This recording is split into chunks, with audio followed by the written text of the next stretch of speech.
사도신경으로 우리의 신앙을 고백하겠습니다. 나는 전능하신 아버지 하나님 천지의 창조주를 믿습니다. 나는 그의 유일하신 아들 우리 주 예수 그리스도를 믿습니다. 그는 성령으로 잉태되어 동정녀 마리아에게서 나시고 본디오 빌라도에게 고난을 받아 십자가에 못 박혀 죽으시고 장사된 지 사흘 만에 죽은 자 가운데서 다시 살아나셨으며 하늘에 오르시어 전능하신 아버지 하나님 우편에 앉아 계시다가 거기로부터 살아있는 자와 죽은 자를 심판하러 오십니다. 나는 성령을 믿으며 거룩한 공교회와 성도의 교제와 죄를 용서받는 것과 몸의 부활과 영생을 믿습니다. 아멘. 찬송가 366장 함께 찬양하겠습니다.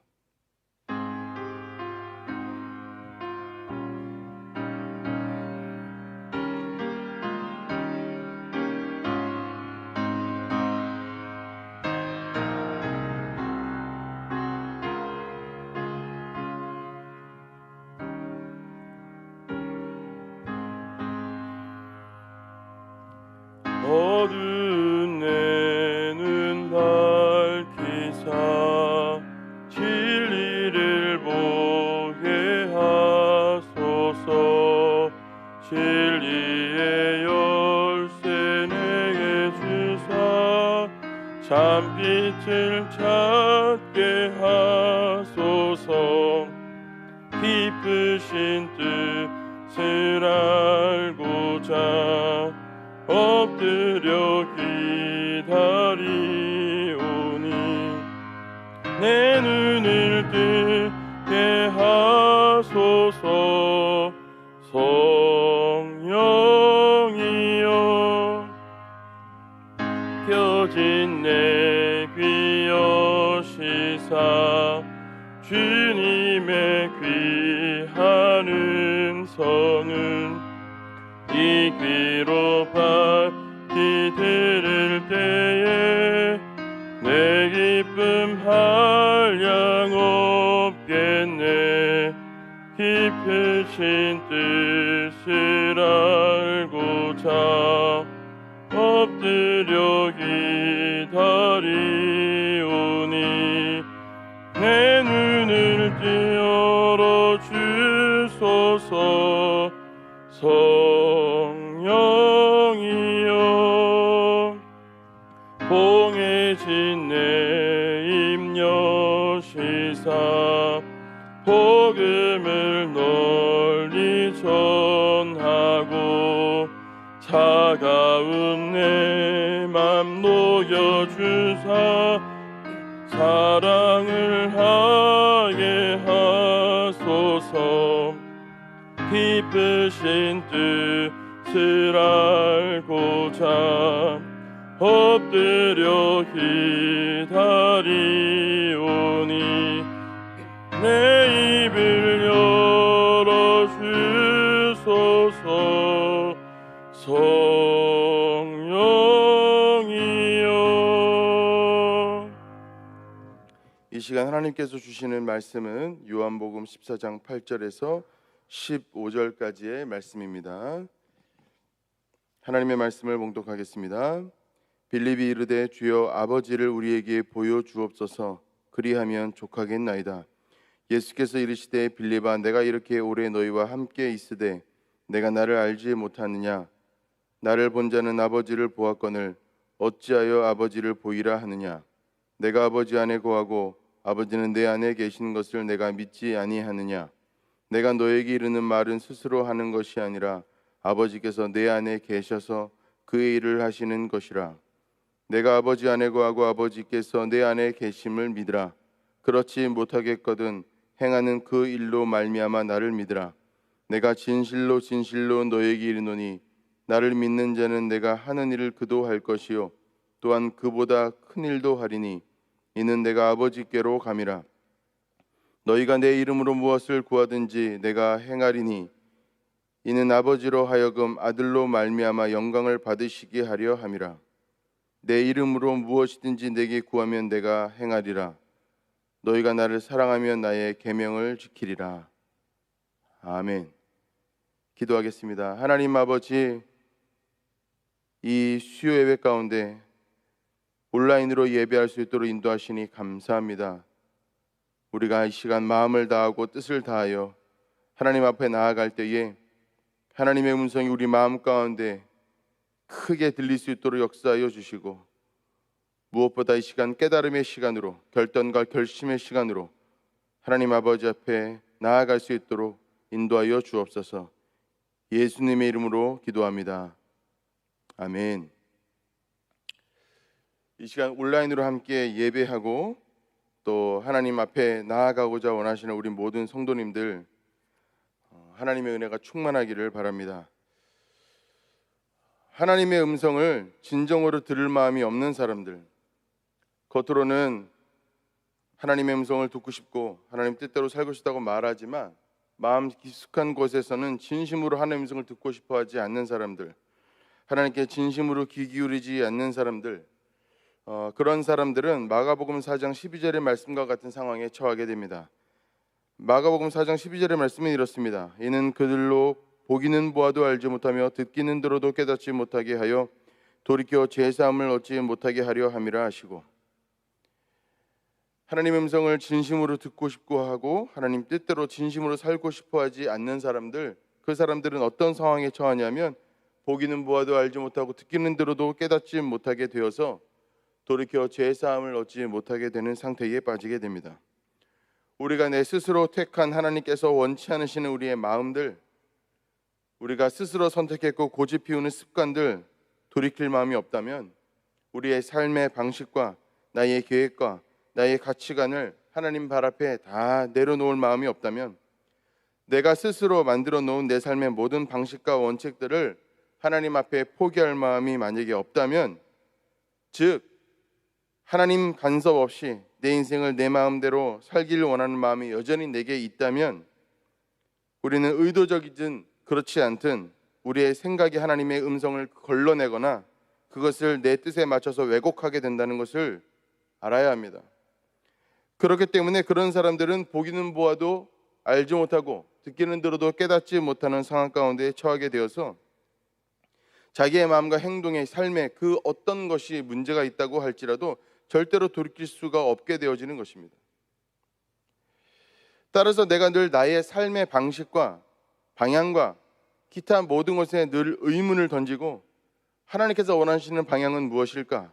하나님께서 원하시는 뜻은 무엇일까? 고민하면서 스스로 자아성찰하고 스스로를 제고하지 않는다면, 그래서 스스로 변화를 꾀하지 않는다면, 우리는 보기는 보아도 알지 못하고 듣기는 들어도 깨닫지 못하게 되어서 우리의 삶이 아무리 여러 번 반복되는 잘못과 죄악들이 있다고 할지라도 결코 돌이킬 수 없게 되는 상황 가운데 처하게 되는 것입니다.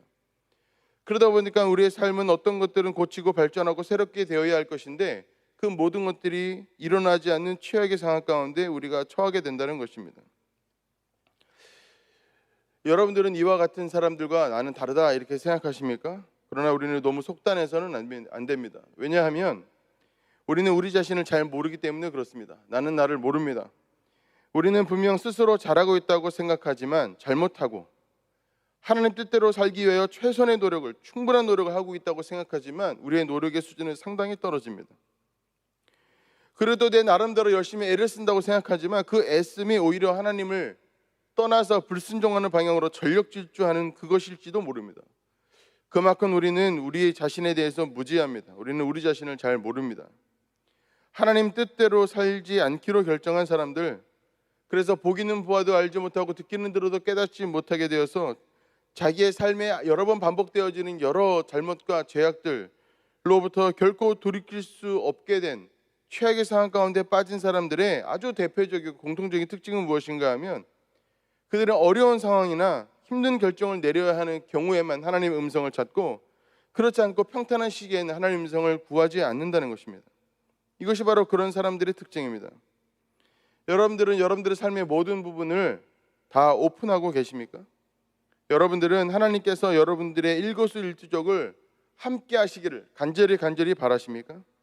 그래서 여러분은 매 순간 하나님께서 나의 삶에 함께 하시기를 간절히 사모하고, 또한 그것을 하나님을 초청하는 그런 기도와 그런 삶을 살고 계십니까?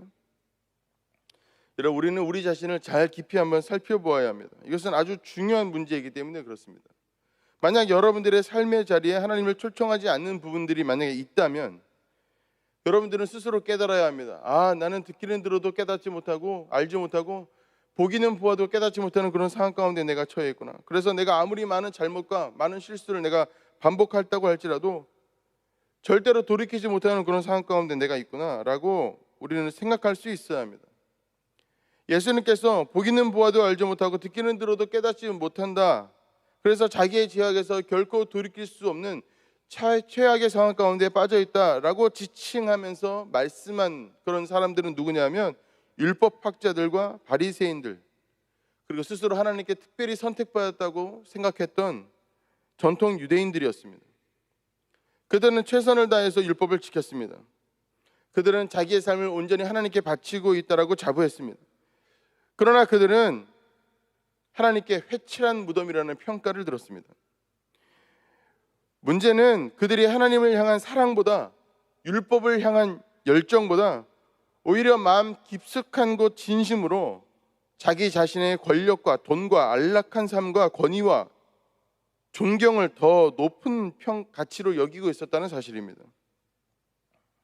그래서 그들의 마음에는, 그들의 삶에는 반드시 하나님께서 오픈하기를 원하시면 오픈하지 않는 영역이 존재했습니다. 하나님 아무리 말씀하시지만 절대로 듣지 않는 영역이 그들에게 존재했다는 말입니다. 그래서 그들의 마음에는, 그들의 삶에는 반드시 하나님께서 들어오셔서 함께 하셔야 하지만 그렇게 하지 못하는 영역들이 존재했습니다. 그러다 보니까 반복되는 마음의 잘못들과 죄악들, 그것을 인정하지 않고 스스로 그것이 잘못된 것이 아니라고 합리화하는 그런 영역들이 존재했었다는 것입니다. 여러분들의 삶은 어떠합니까? 그러나 하나님의 음성을 간절히 듣고 싶어하고 하나님의 인도를 즐거워하고 하나님의 뜻이 우리의 삶 가운데 그대로 이루어지기를 간절히 바라는 사람들, 마음 깊숙한 곳으로부터 나의 삶의 영역의 구석구석 모든 부분에 하나님을 초청하는 사람들은 중대한 결정을 내려야 하거나 혹은 삶 가운데 어려움이 닥칠 때 못지않게 삶에 안락하고 편안함이 넘칠 때에도 하나님의 음성을 진심으로 듣고자 합니다. 그리고 그들은 하나님의 음성을 너무너무 듣고 싶은데 하나님의 음성이 들리지 않으면 마음이 상할 정도로 하나님의 은혜를 찾습니다. 여러분, 우리는 하나님 앞에 우리의 삶이, 우리의 인생이 결코 나의 것이 아니라는 사실을 인정해야 합니다. 우리의 인생은 오직 다 하나님의 것이라는 것을 우리는 인정해야 합니다.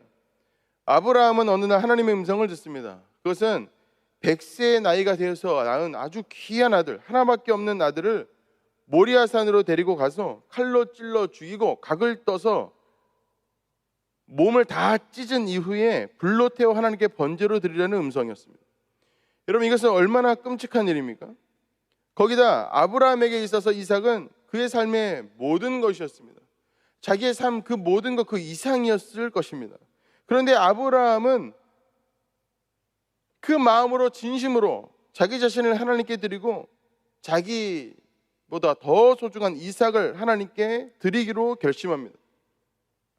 그래서 자기 마음으로 하나님 아버지 앞에 다 드리면서 그 이삭을 죽이려고 할 때에 하나님께서 아브라함을 급하게 부르시면서 멈추라고 말씀하십니다. 그리고 이렇게 말씀하십니다. 이제 내가 나를 사랑하는 줄 알았다.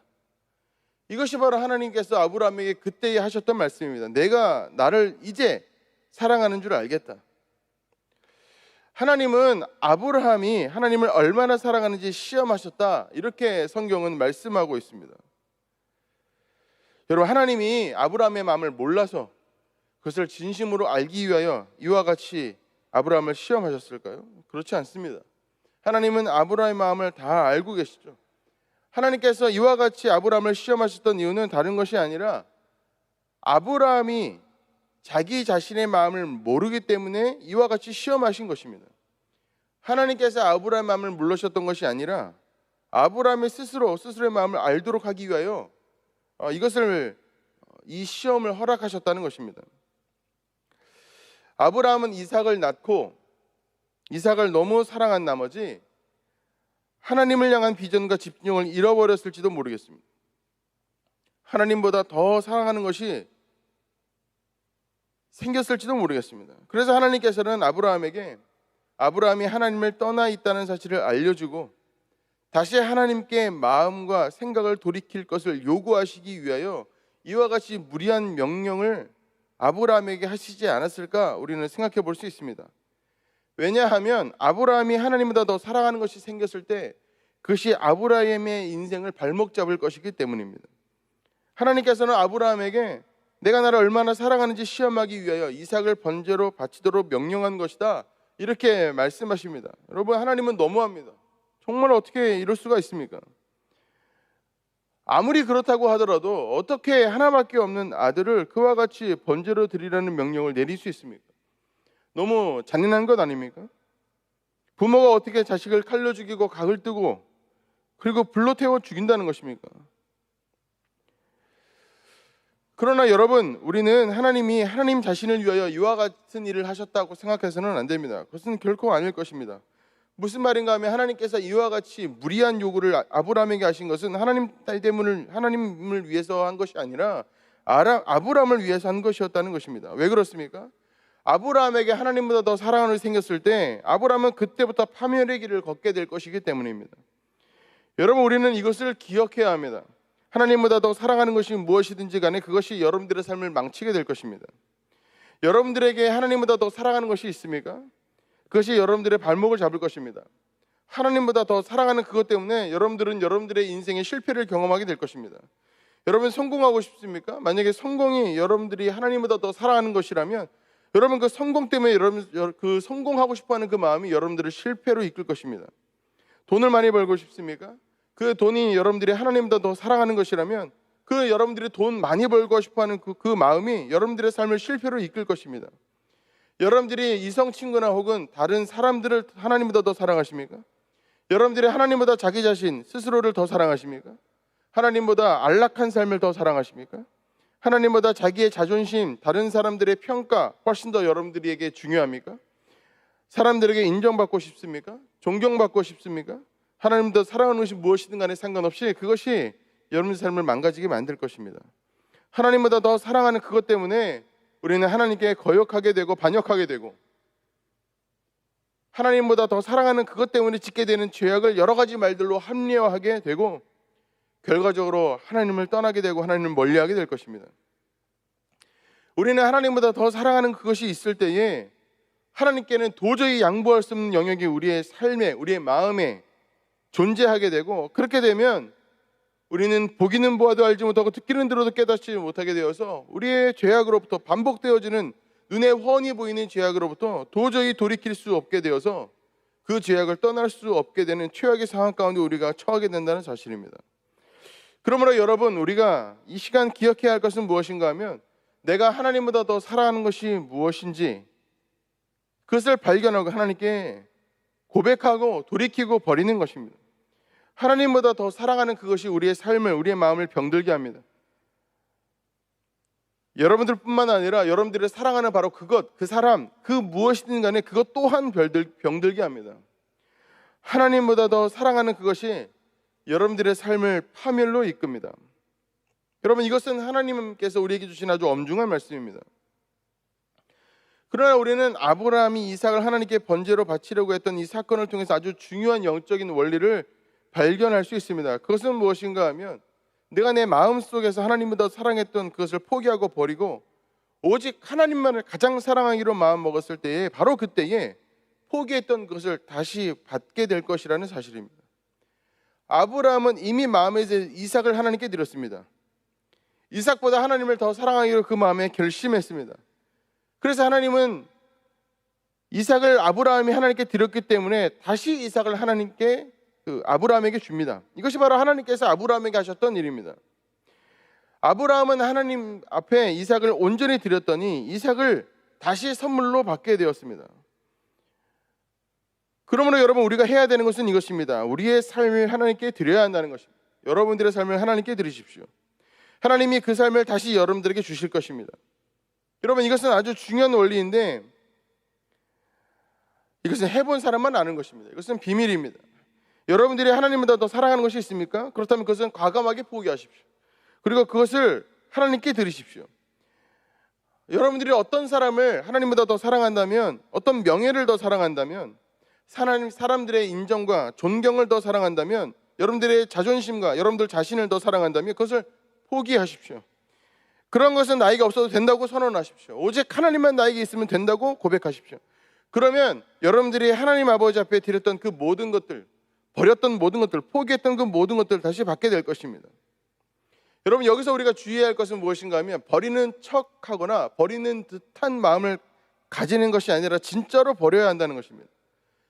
그래서 내가 도저히 이거 없이는 못 살 것 같아서, 포기할 수 없을 것 같아서 하나님보다 더 사랑하는 그것이었는데, 어느 순간 하나님 아버지 앞에서 온전히 이것을 다 포기하고 버리고 다 놓쳐버리게 되었을 때에, 그래서 오직 하나님만 있으면 된다고 마음에 고백하게 되었을 때에, 이제는 그것이 없으면 못 살 것 같은 상태에서 이것이 없어도 나에게 도저히 더 이상 필요 없는 상태가 되었을 때에, 그때에 하나님께서 그것을 나에게 주신다는 것입니다. 그때에 우리의 고백은 이것입니다. 이제 나에게 이것이 필요 없는데 나에게 다시 주어졌네. 이것이 바로 우리의 고백이 된다는 것입니다. 하나님은 우리에게 여러 가지 모양으로 하나님의 음성을, 하나님의 뜻을 들려주십니다. 그러나 우리는 그 음성을 잘 들을 수 없습니다. 왜 그러냐면 하나님보다 더 사랑하는 것이 있고, 도저히 하나님께는 오픈하거나 포기할 수 없는 영역이 우리 삶 가운데 존재하기 때문에 그렇습니다. 그래서 우리는 하나님께서 우리 삶 가운데 들려주시는 하나님의 음성들 가운데 어떤 초자연적인 방법으로 주시는 음성을 갈구하는 것 같습니다. 성경에도 하나님께서 초자연적인 방법으로 하나님의 뜻을 알려주는 그런 본문들과 상황들이 많이 기록되어져 있습니다. 이것을 네 가지 유형으로 우리가 살펴볼 수 있는데, 첫 번째는 뭐냐면 기이한 현상입니다. 창세기에 보면 아브라함이 재물을 쪼개놓고 그 앞에 있을 때에 횃불이 하늘로부터 내려서 그 재물 사이로 지나가면서 그 재물을 다 태우는 장면이 기록되어져 있습니다. 모세가 하나님을 만나서 그 소명을 들을 때에 모세가 보았던 것은 분명히 불타고 있는 떨기나무이거나, 떨기나무이지만 떨기나무는 타지 않고 불만 이렇게 있는 그 장면을 그가 보았습니다. 아브라함은 다메섹 도상에서 하늘에서 자기의 시력을 잃게 할 만큼 강한 빛이 자기를 비추는 것을 보았습니다. 이것이 바로 첫 번째 유형입니다. 기이한 현상. 두 번째 유형은 무엇인가 하면 사자와 천사입니다. 아브라함은 소돔과 고모라를 멸하러 가는 하나님의 천사들을 만나 그들과 대화를 나눕니다. 여호수아는 스스로를 하나님의 군대 장관이라고 지칭하는 천사를 만납니다. 그리고 이와 같은 사람들은 많습니다. 기드온과 발람과 삼손의 부모들과 이사야와 다니엘과 요셉과 사가랴와 마리아와 빈 무덤 앞에 있던 여인들과 베드로와 바울, 이들은 다 천사를 통하여 하나님의 음성을 듣습니다. 세 번째 유형은 무엇인가 하면 꿈과 환상입니다. 사도행전 16장에 보면 하나님께서는 바울에게 나타나셔서 여러 말씀들을 하시고 또한 환상과 꿈을 보여주십니다. 밤에 환상이 바울에게 보이니 마게도니아 사람 하나가 서서 그에게 청하여 이르되 마게도니아로 건너와서 우리를 도우라 하거늘. 바울은 그 사람이 말하는 소리를 그 꿈에서 봅니다. 또 환상 중에 하나님의 음성을 들었던 아나니아, 비몽사몽 중 간에 하나님의 음성을 들었던 베드로, 꿈을 통하여 하나님의 음성을 들었던 야곱 등등이 있습니다. 네 번째 유형은 귀로 실제로 들리는, 육성으로 들리는 하나님의 음성입니다. 예수님께서 세례를 받으시고 물에서 나오실 때에 성령이 비둘기같이 예수님께 임하시면서 하늘에서 하나님의 음성과 같은 큰 소리가 들렸습니다. 이는 내 사랑하는 자요 내 기뻐하는 자다. 바울이 하나님의 음성을 처음 들었을 때에 하나님의 음성이 육성으로, 예수님의 음성이 육성으로 그에게 들렸습니다. 나는 내가 핍박하는 예수다. 이 소리를 함께 들은 길 가던 사람들은 이 소리가 하늘에 천둥이 쳤다라고 그렇게 이야기를 했습니다. 여기까지가 하나님께서 초자연적으로 하나님의 음성을 들려주시는 방법입니다. 여기서 보는 바와 같이 하나님은 분명 초자연적인 방법으로 우리에게 말씀하십니다. 그런데 우리가 성경을 보면 이와 같은 초자연적인 방법으로 하나님께서 말씀하시는 영역들보다 그렇지 않은 부분이 훨씬 더 많다는 것을 알게 됩니다. 그것은 상당히 평범한 방법입니다. 첫 번째 방법은 무엇인가 하면 사람을 통해서 하나님의 뜻을 전달하는 방식입니다. 선지자들과 하나님의 사람들 혹은 그 주변의 평범한 사람들을 통해서 하나님의 음성이 우리의 삶 가운데 들려옵니다. 하나님은 그와 같은 방식으로 우리에게 하나님의 뜻을 알려주십니다. 이것은 무당이 자기의 생각과 자기의 마음과 상관없이 귀신의 말을 그대로 따라하는 것과 다른 것입니다. 하나님의 음성이 사람에게 들려질 때에, 그리고 그 사람을 통하여 사람들에게 전달되어질 때에는 하나님의 음성이 그 마음 가운데 받아들여지고 용납되고 동의가 되고, 그리고 하나님의 마음이 그 마음 같아지고 그 마음이 하나님 마음 같아지는 그런 상황들을 거쳐서 하나님의 말씀을 전달하게 되는 것입니다. 이것이 바로 성경에서 이스라엘 백성들에게 하나님께서 말씀을 하실 때에 가장 많이 쓰셨던 방법입니다. 또 성경에서 찾을 수 있는 하나님의 음성이 사람에게 들리는 방식들 가운데 또 가장 많이 등장하는 것은 세미한 음성입니다.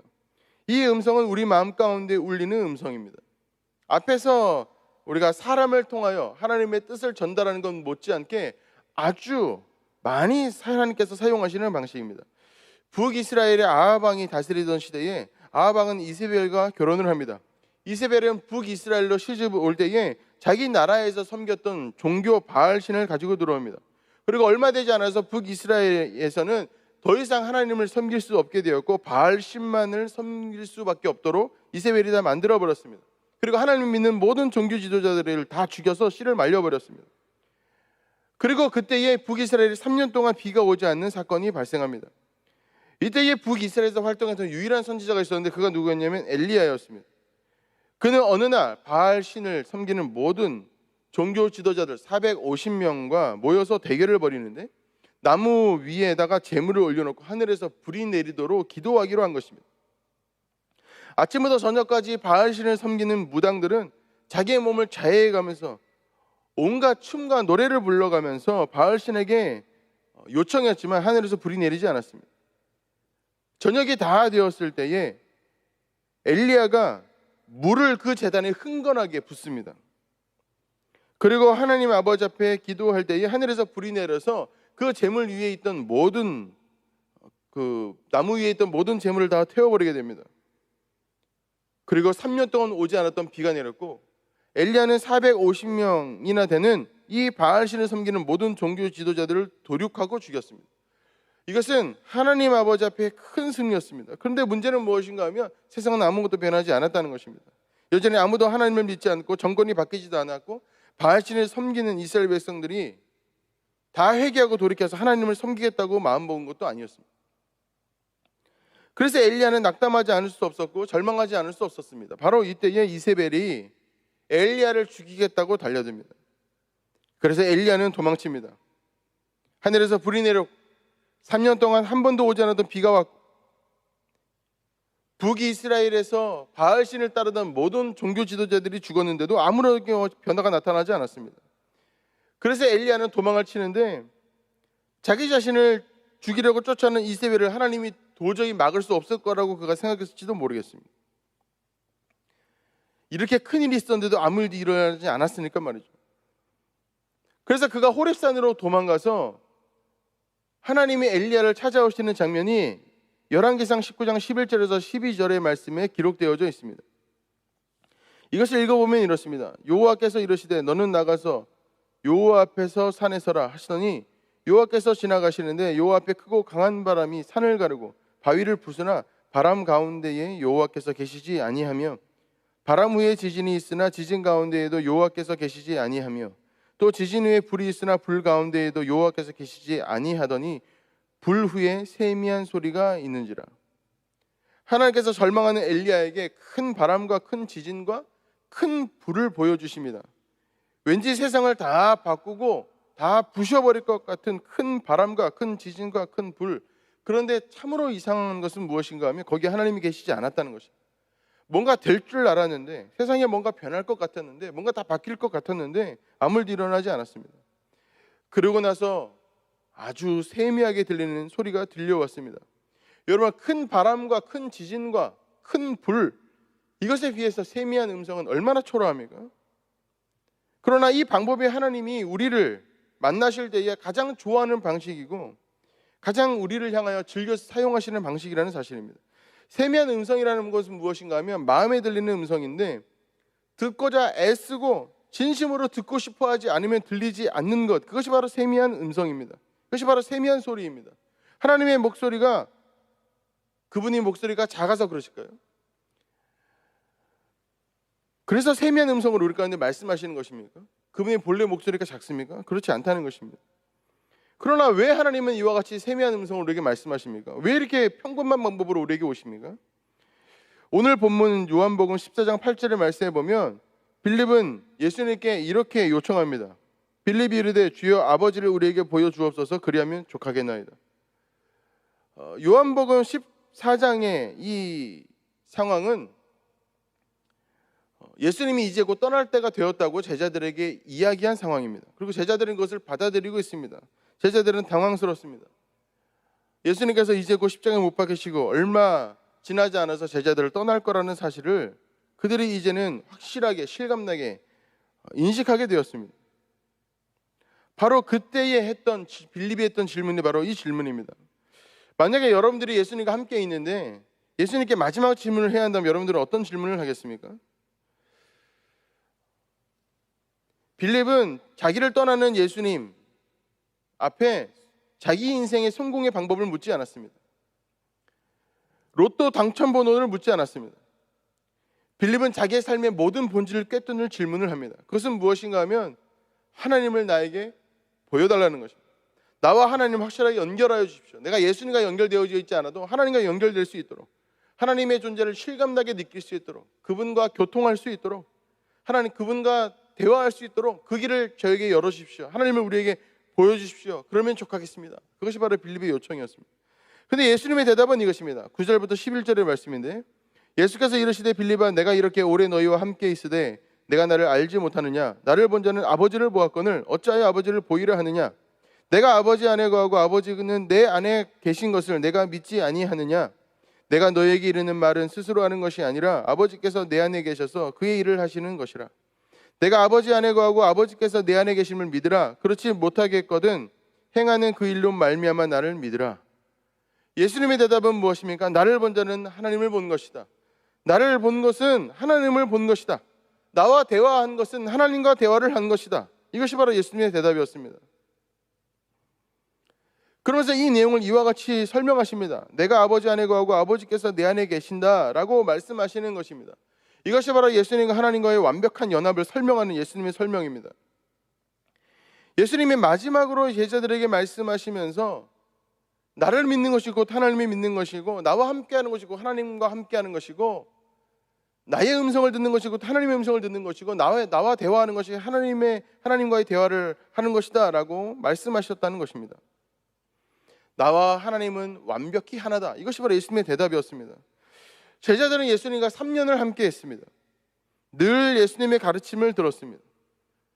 예수님의 가르치는 곧 하나님의 뜻이었고 곧 진리였습니다. 제자들은 예수님의 가르침을 들었을 뿐만 아니라 그분과 많은 대화를 나누었습니다. 수도 없이 시시콜콜한 여러 대화들과 수많은 대화들을 예수님과 나누었습니다. 수많은 교제들을 그들과 하였습니다. 그들은 하나님과 함께하고 있었습니다. 그러나 그들은 그것을 전혀 깨닫지 못했습니다. 왜 그랬을까요? 예수님과 함께하는 그 모든 시간들, 예수님과의 만남이 너무 평범했기 때문입니다. 여러분, 늘 만나는 사람에게 경외감을 갖거나 늘 쉽게 대할 수 있는 사람에게 신비로움을 가진다고 하는 것은 어려운 일입니다. 당연히 매일 보는 얼굴이면 그 얼굴이다 싶습니다.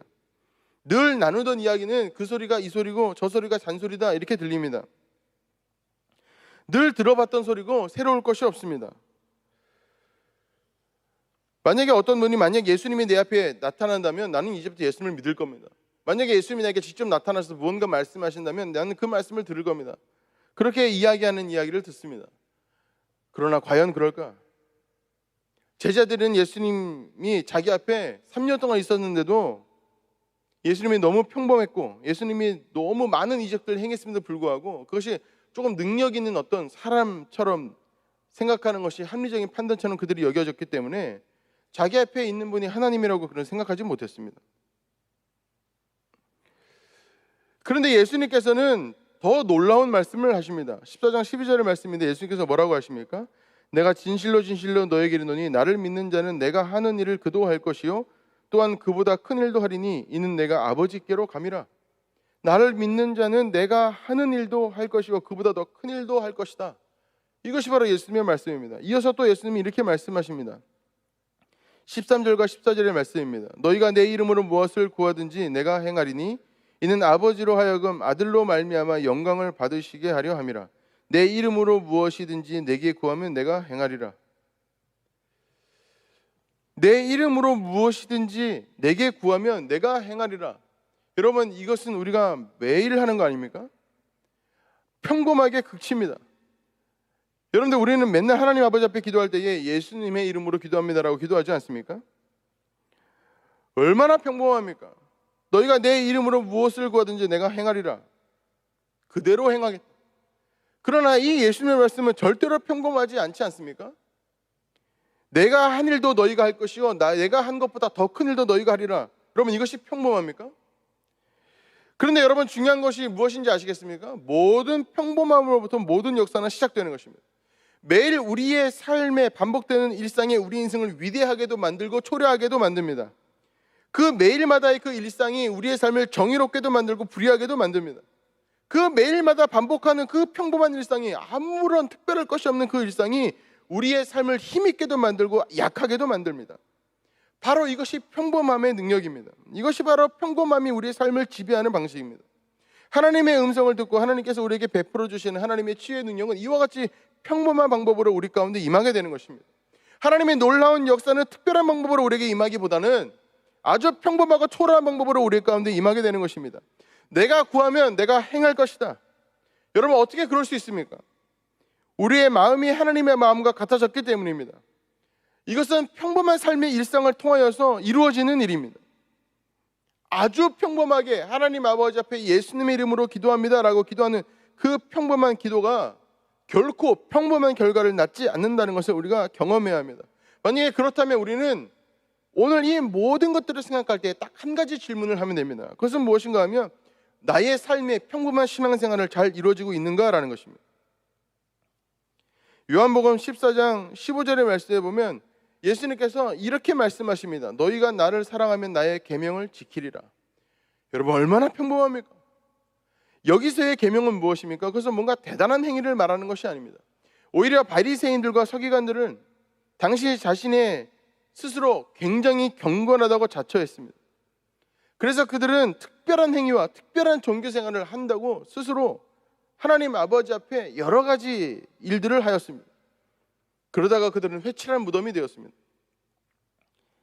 하나님께서 우리에게 요구하셨던 계명은 특별한 것이 아닙니다. 나의 힘을 다하고 뜻을 다하고 마음을 다하고 목숨을 다하여서 주 너의 하나님을 사랑하라, 이것입니다. 나의 모든 것을 다하여서 하나님을 사랑하라. 여러분, 얼마나 평범합니까? 얼마나 많이 우리가 들어온 이야기입니까? 이렇게 평범한 하나님을 잘 만나고 이렇게 평범하게 들려오는 하나님의 음성에 우리가 귀를 기울인다면 우리는 그 무엇보다 하나님을 가장 사랑하게 될 것입니다. 뭔가 대단히 거룩하고 뭔가 대단히 거창한 신앙생활들을 통해서 사람들의 이목을 집중시키고 싶습니까? 여러분들, 거기에는 하나님이 없습니다. 큰 바람과 큰 지진과 큰 불이 일어났으나 거기에는 하나님이 없었습니다.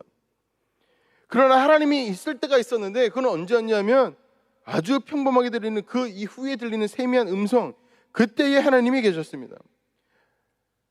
그렇게 하나님께서 엘리야에게 나타나셨던 것 같이 하나님은 우리의 삶에도 그와 같이 나타나십니다. 아주 초라한 모습으로, 아주 평범한 모습으로, 아주 특별할 것 없는 모습으로 우리의 일상 가운데, 어떤 특별한 날이 아니라 우리의 일상 가운데 하나님은 우리의 삶 가운데 나타나게 되신다는 것입니다.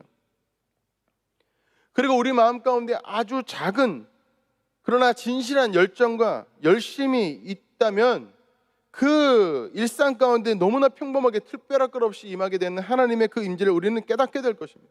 그리고 그 임재 가운데서 놀라운 역사가 나타나는 것을 알게 될 것입니다. 여러분, 우리는 늘 신앙생활하면서 오늘은 하나님의 어떤 특별한 일들이 나타나기를 기대합니다. 여러분, 그러나 그와 같은 생각을 가지는 것은 옳지 않습니다. 그렇게 생각하면 하나님 못 만납니다. 늘 여러분들의 삶 속에 있었던 하나님, 늘 평범하고 특별할 것이 없었던 하나님, 그래서 내가 늘 저리 멀리 치워놓고 무시했던 하나님, 우리는 오늘 그 하나님을 만나야 합니다. 그러니 우리가 설교를 들을 때도 어떤 특별한 어떤 하나님의 말씀이 있지 않을까라고 기대하는 그 마음 또한 옳지 않습니다. 늘 들어왔지만 순종하지 않았던 것들, 그 그 말씀이 옳다고 인정하지만 우리의 삶 가운데 실천되지 않았던 것들, 내가 반드시 들어야 했고 반드시 행해야 했지만 그 말씀이 너무 평범해서 혹은 내가 절대로 포기할 수 없는 것이어서 그래서 내가 지키지 않았던 그 말씀들, 우리가 들어야 하는 말씀은 바로 그런 말씀입니다. 성경을 읽을 때에도 내가 한 번도 깨닫지 못했던 것을, 새로운 것을 깨닫기를 바라기보다는 내가 늘상 들어왔고 평범하게 알고 있고 늘상 귀에 못이 박히도록 내 마음 가운데 늘상 들어왔던 그 소리이지만 아직도 내 삶 가운데 이루어지지 않았던 정말 평범한 말씀들, 반복되어서 들었던 말씀들, 그래서 내가 나도 모르게 그렇게 무시했던 여러 말씀들, 우리가 들어야 하는 말씀들, 순종해야 되는 말씀들, 지켜야 되는 말씀들, 바로 그런 말씀들입니다. 우리가 평범한 일상 속에서 은혜 안에서 자라가면서 하나님의 법은, 하나님의 마음은 점점 더 우리의 심령의 기초를 이룹니다. 평범한 삶의 반복을 통하여서 우리의 삶은 점점 더 하나님께서 원하시는 모습으로 바뀌게 되어진다는 것입니다. 어떤 특별한 사건을 통해서가 아니고 말이죠. 그분의 사랑은 우리의 사랑이 되고 그분의 믿음은 우리의 믿음이 됩니다. 이렇게 우리의 행동과 우리의 뜻은 주변 환경의 모든 것들을 바꾸게 되고 그 하나님의 그 마음과 그 시각을 깨닫게 되어서 그렇게 우리가 이 주변 상황들과 환경들을 보게 되어지는 것입니다. 마치 어두운 곳에 등불이 하나 비치면 모든 것을 비추는 것과 같이 그와 같은 일들이 우리의 삶 가운데 나타나는 것입니다. 여러분들은 여러분들의 매일에 새롭고 흥분되고 특별한 어떤 하나님의 엄청난 일들을 기대하십니까?